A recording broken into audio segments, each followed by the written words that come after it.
Morning, welcome to our new blog. আজ হচ্ছে মঙ্গলবার, আর আজকে মোটামুটি এখন বাজে প্রায় আপনার 10টার মতো হয়ে গেছে। তো সকাল থেকে উঠে চাটা খাওয়া সব কমপ্লিট হয়ে আমার কাজে দিদি এসে সব কাজ টাজ করে দিয়ে চলে গেছে। তো দিদি যাওয়ার পর না আজকে অনেক দিন থেকে কিছু কাজ পেন্ডিং ছিল। তো সেই কাজগুলো আজকে সেরে নিলাম। তো ভাবলাম যে কাজগুলো আগে করে নিই, তারপরে হচ্ছে কি আপনাদের সাথে কথা বলবো। তো এই দেখুন, বেশ কদিন থেকেই না এই যে আমার এই কাপড় রাখার এই জায়গাটা না এত অগুছালো হয়েছিল। অ্যাকচুয়ালি শীতকালে যা হয় আর কি, একটা জায়গায় 10টা জামা কাপড় বেরিয়ে যায়, আর ওইগুলো একটার উপরে একটার উপরে একটা রাখতে রাখতে রাখতে রাখতে পুরো একদম লোডেড হয়ে যায় জামা কাপড়ের। তো তাই জন্য আজকে ভাবলাম যে বেশ কদিন থেকে এগুলো এইভাবে পড়ে আছে, গোছাবো গোছাবো করে গুছানো হয়ে উঠছিল না। তো এগুলো সব গুছিয়ে টুছিয়ে নিয়ে তো এবারে ফাইনালি ভিডিওটা আজকে এখান থেকেই শুরু করছি। তো এবারে আস্তে আস্তে রান্না বান্না কি করব সেটার দিকে যাব। তো তার আগে না আরেকটা কাজ করব। কালকে তো আপনারা দেখিয়েছেন যে কিছু পাটিসাপটা করলাম, সংক্রান্তি গেল। তো আজকে ভাবছি যে অল্প কিছু করে মালপোয়া বানাবো। তো তার জন্য আগে ব্যাটারটা আমি রেডি করে রেখে দেবো। তো চলুন দেখি কিভাবে ব্যাটারটা রেডি করি আমি। ফাইনালি বন্ধুরা, আমি এখানে রান্না করে চলে এসেছি, আর এই যে আমি এখানে মালপোয়া বানাবো বলে ব্যাটারের জন্য সুজি নিয়ে নিয়েছি। আপনারা আপনাদের পরিমাণ মতো নিয়ে নেবেন। আমি ওই একটা আন্দাজ মতো করে 1 কাপ মতো সুজি নিয়েছি। তো ভাবছি যে আর একটুখানি সুজি দিয়ে দেবো, কারণ আমার লাগবে, একেবারেই করে নেবো। তো বাকি সুজিটুকুনি আমি দিয়ে দেবো। আমি সুজি দিয়ে দিলাম, আর এখানে সেই হিসাবে পরিমাণ মতো দিয়ে দেবো কিছুটা চিনি।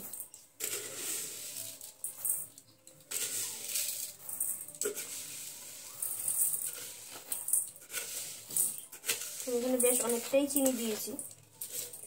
তার সাথে না আজকে ভাবছি যে একটুখানি গুড় দেবো এটার মধ্যে, গুড়ের মালপোয়া করব। তো আগে এই চিনিটার সুজিটাকে একটুখানি গুলিয়ে নিই, তার আগে এটার মধ্যে একটুখানি দিয়ে দেবো আমি এই যে অল্প করে একটুখানি মৌরি দিয়ে দেবো। মৌরি দিলে না মালপোয়ার ফ্লেভারটা বেশ ভালো লাগে। এই যে অল্প করে একটুখানি জাস্ট মুখে যাতে একটা দুটো দানা পড়ে তার জন্য একটুখানি মৌরি দেওয়া। আমি একটুখানি রাপ করে দিয়ে দিলে ভালো লাগবে। একটুখানি মৌরি দিয়ে দেবো। অনেকে আবার এলাচ গুঁড়োও দেয়, তো আমি মৌরিটাই দিই, আমাদের ঘরে মৌরিটাই দেওয়া হয়।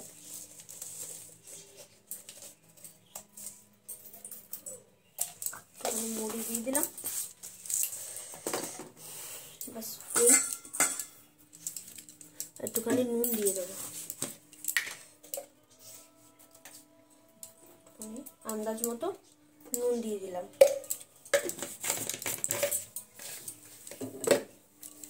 এবারে ব্যাটারটাকে আমি গুলিয়ে নেব।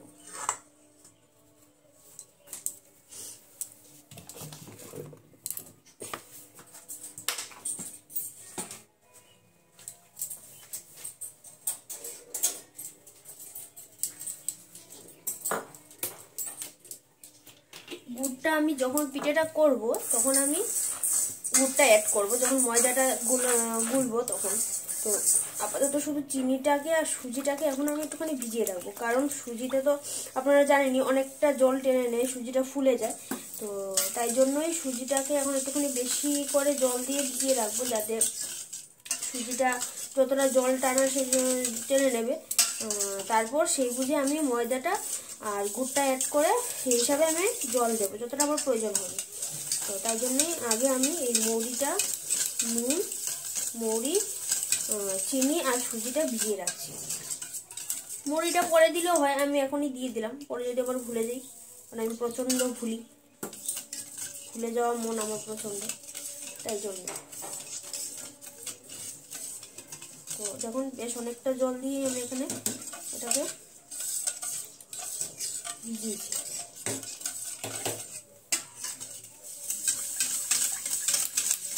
এটা এভাবে ভিজতে থাক।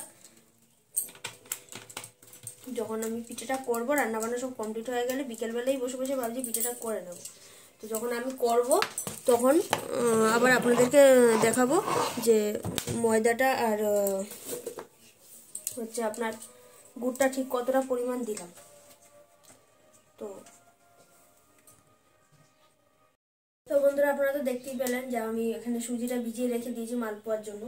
আর এদিকে আমার চালটাও ভিজানো হয়ে গেছে, এই যে চালটাও ভিজানো হয়ে গেছে ভাতের জন্য। তো এবার আস্তে আস্তে আমি রান্নার দিকে এগোবো, দেখি এবার রান্নাতে কি কি করা যায়।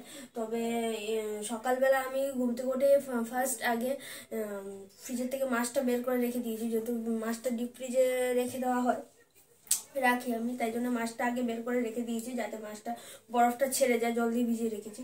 তো মাছটাকে আগে এখন আমি ধুয়ে নিয়ে নুন হলুদ মাখিয়ে রাখবো। দেন মাছটাকে আজকে ইচ্ছে আছে যে সিম আলু দিয়ে ধনেপাতা দিয়ে রান্না করবো। তো আগে আমি মাছটা ধুয়ে নিই, তারপর দেখাচ্ছি যে কিভাবে কি রান্না করছে। বন্ধুরা, এই যে আমার এখানে সিম আলুটা ভাজতে বসিয়ে দিয়েছি, যেটা মাছে দেবো বললাম না, সিম আলু দিয়ে হালকা ঝোল করবো। এই যে আলুটা আর সিমটা একটুখানি ভেজে নিয়ে সিদ্ধ করে নেবো। আর এদিকে আমার মাছগুলোটা সব ভাজা হয়ে গেছে, এটা হচ্ছে ফলি মাছ। আর এদিকে মশলাটা রেডি করে নিয়েছি। মশলাটার মধ্যে না অল্প একটুখানি রাঁধুনি দিয়েছি, অল্প একটুখানি রাঁধুনি বাটা, একটুখানি একদম জাস্ট এইটুখানি মতো একটুখানি রাঁধুনি দিয়েছি। একটু ধনে পাতা দিয়েছি বেশ অনেকটাই। আর অল্প একটু জিরে গুঁড়ো দিয়েছি আর কাঁচা লঙ্কা, এই দিয়েই আজকে এই মাছের মশলাটা করেছি। তো এটা দিয়েই আজকে মাছের ঝোলটা করব। ধনে পাতা রাঁধুনি বাটা দিয়ে অল্প একটুখানি জিরে বাটা দিয়ে না ফলি মাছের ঝোল পাতলা করে ফলি মাছের ঝোল খেতে বেশ ভালো লাগে। আপনারা কারা কারা এইভাবে বানিয়ে খান নিশ্চয়ই জানাবেন। আর যারা যারা এখনও খাননি, এভাবে রান্না করেননি, একদিন নিশ্চয়ই এইভাবে ট্রাই করে দেখবেন, ভালোই লাগবে আশা করি। আমাকে কমেন্টে জানাবেন যে কার কীরকম লাগলো, আর কারা কারা এটা অলরেডি এইভাবে রান্না করেন। তো এই, আর এদিকে আমি ভাতটাও বসিয়ে দিয়েছি, এই যে ভাতটা হচ্ছে, এখানে হতে থাক। আর ডাল তো কালকের অল্প একটুখানি ডাল বেঁচে গেছে, তো ওই ডালটা দিয়ে আজকে হয়ে যাবে। আর ডালের সাথে কী করবো এখনও ঠিক করে রেখেছি, দেখি কী করি, দেখা যাক। কালকের একটু ডাল বড়া করেছিলাম, যে মটর ডালের সেই বড়ার বাটাটাও কিছুটা রয়ে গেছে মাখাটা, তো দেখি আর কি করা যায়। আমার এখানে মাছের ঝোলটা রেডি হয়ে গেছে, এই যে সিম আলু দিয়ে করে নিয়েছি। আর যে ধনে পাতা দিয়েছিলাম না, তার জন্য কালারটা সবুজ সবুজ হয়েছে, ঠিক আছে। আর এটাতে ফোড়নে আমি দিয়েছি অল্প একটুখানি গোটা জিরা, একটুখানি কালো জিরা, এই ফোড়ন দিয়েছি। আর অল্প একটু হলুদ আর নুন দিয়েছি, ব্যাস এই দিয়েছি। আর আমি লঙ্কার গুঁড়ো তো রান্নাতে একদমই ইউজ করি না, কাঁচা লঙ্কা দিয়েই করি। আর কালারের জন্য শুধু একটুখানি কাশ্মীরি লঙ্কার গুঁড়ো দিই। তো আজকের এটা যেহেতু ধনে পাতা দিয়ে করেছি, তার একটুখানি সবুজ সবুজ কালার দেখতে বেশ ভালো লাগে, ওই জন্য আজকের কাশ্মীরি লঙ্কার গুঁড়ো দিলাম না। এবার আমি এটার মধ্যে মাছগুলো দিয়ে দেবো।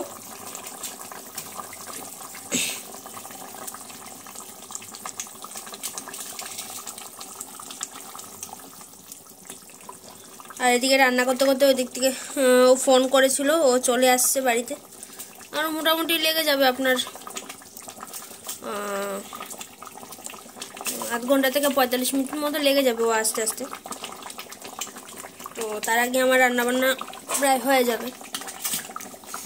মাছের ঝোলটা হয়ে গেলে মাকে দুটো বড়া ভেজে দেবো। মা বললো যে ওই বড়াটা এ দিয়েই মা খাবে, আর অন্য কিছু ভাজা টাজা করতে মা বারণ করলো, ডালের সাথে ওইটা দিয়েই খাবে বললো। ওই জন্য ওই বড়া কটা ভেজে দিয়ে মাকে ভাত দিয়ে দেবো। ভাত তো আমার এখানে হয়েই গেছে, ডালটা একটু গরম করবো, ব্যাস তাহলেই আমার এখানে হয়ে যাবে।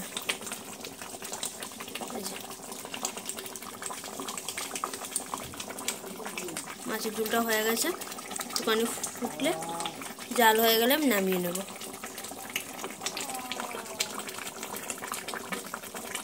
তো বন্ধুরা, আপনাদেরকে তো বলেইছিলাম যে আজকে সন্ধ্যাবেলা কটা মালপোয়া বানানোর ইচ্ছে আছে, তো এখন সেইটারই প্রস্তুতি নিচ্ছি।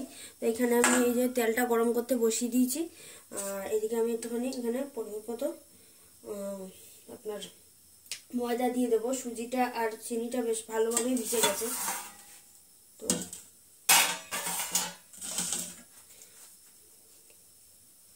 এখানে ময়দাটা এবার দিয়ে দেবো।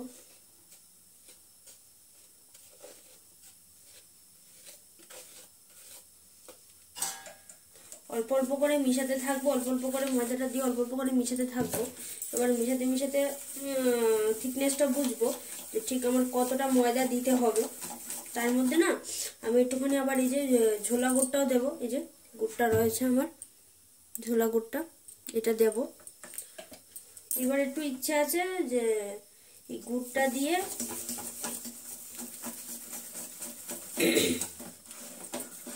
কোনো মালপোয়া করার, তো দেখি কি হয়।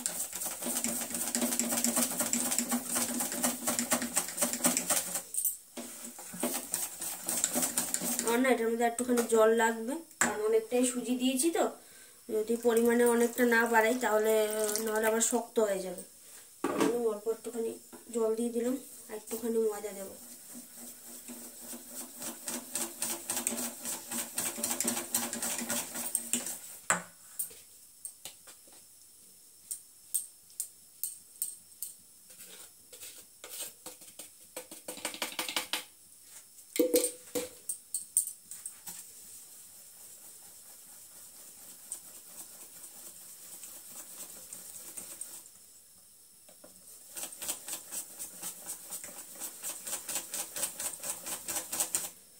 আস্তে আস্তে করে মিক্স করতে থাকবো। এটাতে অল্প আরো একটু, যেহেতু গুড়টা দেবো আমি, তো গুড়টা যতটা দেবো আমি পরিমাণ মতো দেওয়ার পরে আমি টেস্ট করে দেখবো যে আমার আর চিনি দিতে হবে কি। মিষ্টিটা আমি একটুখানি হালকা করে চেক করে নেবো, নুনটা আর মিষ্টিটা দুটোই। নুন তো অবশ্যই করে একটুখানি দিতে হবে, কারণ আগে আমি খুব একটা নুন দিইনি, অল্প করেই দিয়েছিলাম। আর একটুখানি নুন তো অবশ্যই দিতে হবে। আপনারা নুন মিষ্টিটা একটুখানি ভালো করে চেক করে দেখে নেবেন, আপনাদের স্বাদ অনুযায়ী দেবেন, যে যতটা পছন্দ করেন। আমাদের ঘরে মিষ্টিটা খুব একটা বেশি পছন্দ করা হয় না, হালকা মিষ্টিটাই পছন্দ করা হয়। তো সেই জন্য আমি হালকা মিষ্টি রাখবো। তার মধ্যেও মোটামুটি দেখে নেবো কতটা দিতে হবে না দিতে হবে।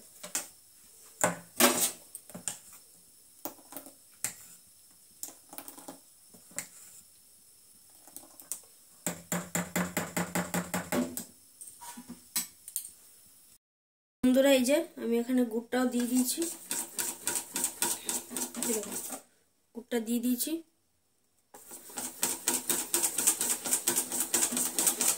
আমার এখানে তেলটাও গরম হয়ে গেছে।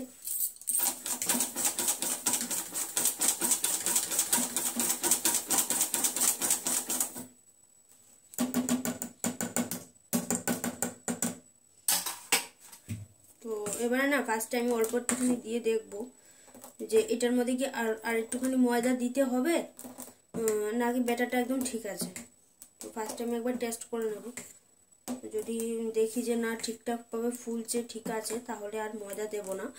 আর যদি দেখি যে না একদমই ফুলছে না বা একদমই ছাড়া ছড়িয়ে যাচ্ছে, তাহলে আর একটুখানি ময়দা দিয়ে ব্যাটারটা একটু গাঢ় করতে হবে। তো দেখি,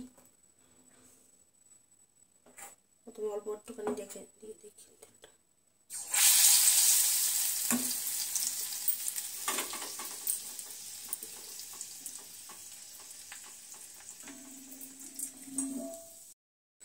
তো এই যে এবারে আমি একটা এক এক করে দেব, দেখি কেমন হয়। হাতাটা না একটুখানি বড় নিলাম, ডাব্বু সাইজের। ছোট হাতাটা দিয়ে না একদম ছোট্ট ছোট্ট হয়ে যাচ্ছিল, একটা করলাম ছোট্ট হয়ে যাচ্ছিল, তাই ভাবলাম যে না একটুখানি বড় সাইজের নিলে কি দেখতেও ভালো লাগে, বেশ বড় বড় হয়, ফুললে না বেশ ভালো লাগবে দেখতে। ওই জন্য একটুখানি একটু বড় সাইজের যে ডাব্বু হাতাগুলো হয় না, এই যে এই সাইজের, বুঝছেন, এরকম সাইজের একটা হাতা নিলে বেশি বেটার হয়।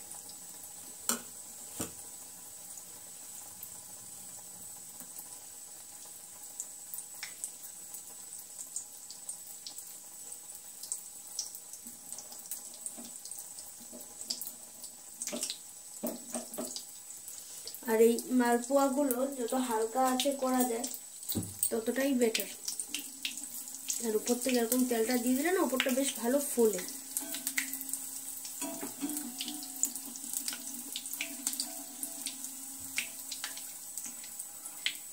যখন দেখবেন নিচ থেকে ছেড়ে আসবে ঠিক তখনই উল্টে দেবেন। তার আগে যদি আপনি জোর করে উল্টাতে যান না তাহলে নিচের এই জায়গাটা না পুরো একদম উপরটা চলকাট উঠে যায়। তার কারণে কি ভিতরে একদম তেল ঢুকে না একদম চেপচেপ হয়ে যায়, ফোলেও না ভালো।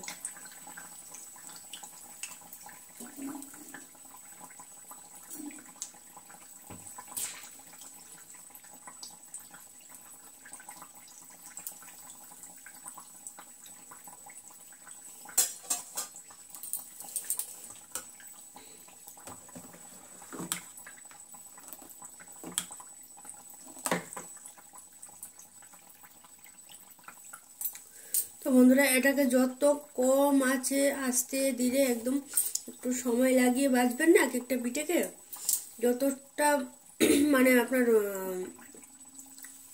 মানে সুন্দর লালচে ভাব না আসা পর্যন্ত আপনাকে এটা ভাজতে হবে। যতক্ষণ ধরে এটা ভাজবেন যতটা ভালো এটার ভিতরটা ততটা ভালো এসে হবে, টানবে ভালো, না হলে না ভিতরটা একদম মানে কি বলবো কাঁচা কাঁচা টাইপ থেকে যাবে, ভিতরটা ভালো টানবে না। এটাকে না বারবার উল্টে পাল্টে দিয়ে এটাকে ভিতরটাকে ভালো করে টানাতে হবে। আর একভাবে রেখে দিলে কি যে দিকটা নিচের দিকটা একদম ধরে যাবে, কালো হয়ে যাবে। তো বারবার এটাকে উল্টে পাল্টে দিয়ে এটাকে ভালো করে করতে হবে।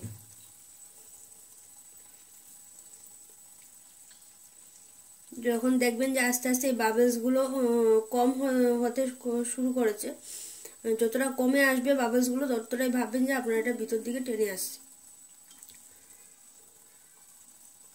আমার এগুলো বাবলসগুলো আগের থেকে অনেকটাই কমে এসছে, তাও অল্প অল্প হচ্ছে। তো আমি ওয়েট করবো এবার বাবলসটা যতটা কমে যায়।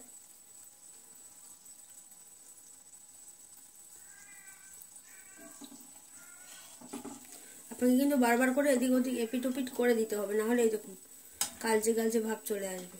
এটা আমার প্রায় হয়ে এসছে, এটাকে আমি এবার আস্তে আস্তে নামিয়ে নেব।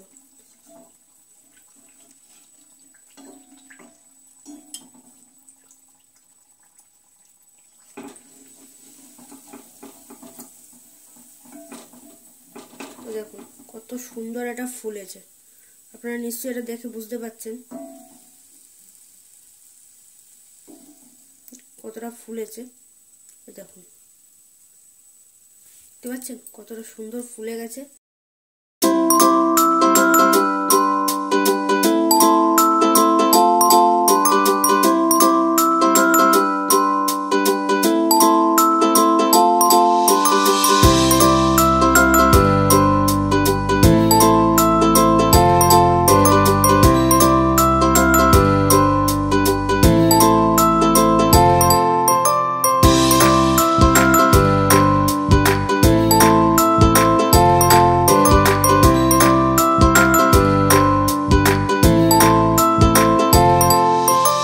ফাইনালি বন্ধুরা এখানে আমার পিঠেগুলো প্রায় সব কমপ্লিট হয়ে গেছে। আর এই যে এরকম হয়েছে পিঠেগুলো। আশা করি আপনাদেরও ভালো লেগেছে। কমেন্টে জানাবেন অবশ্যই পিঠেগুলো দেখে কীরকম লাগছে, দেখতে কেমন হলো। খাওয়াতে তো আর পারছি না দূর থেকে, তবে দেখে জানাবেন যে দেখে কি মনে হচ্ছে পিঠেগুলো কেমন হলো, খেতে কেমন হতে পারে।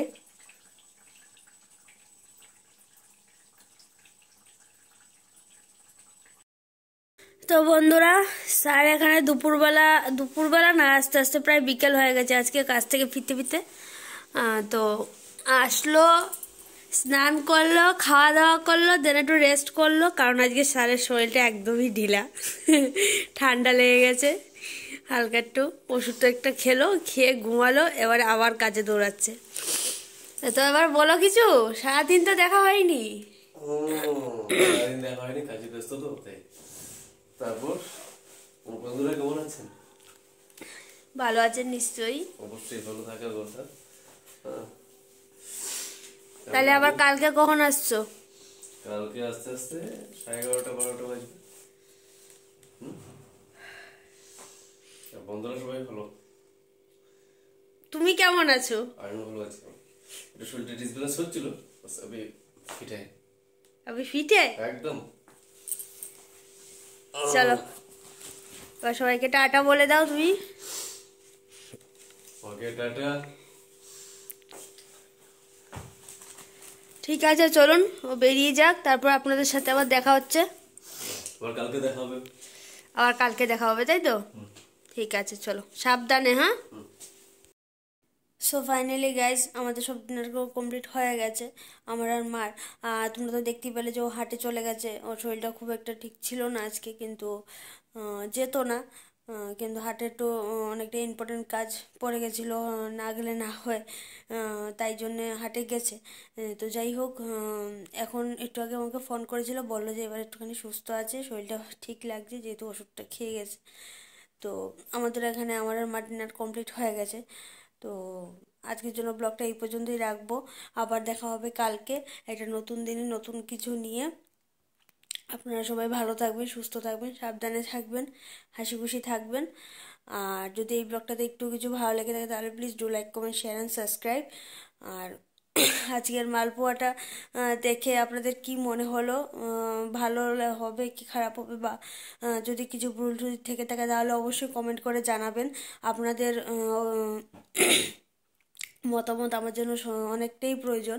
আর তো প্লিজ নিজেদের মতামতগুলো আমার সাথে শেয়ার করবেন, আমাকে জানাবেন, যাতে আমি আমার ভুলগুলো শুধরে নিতে পারি, আপনাদের কাছে আরও ভালোভাবে প্রেজেন্ট হতে পারি।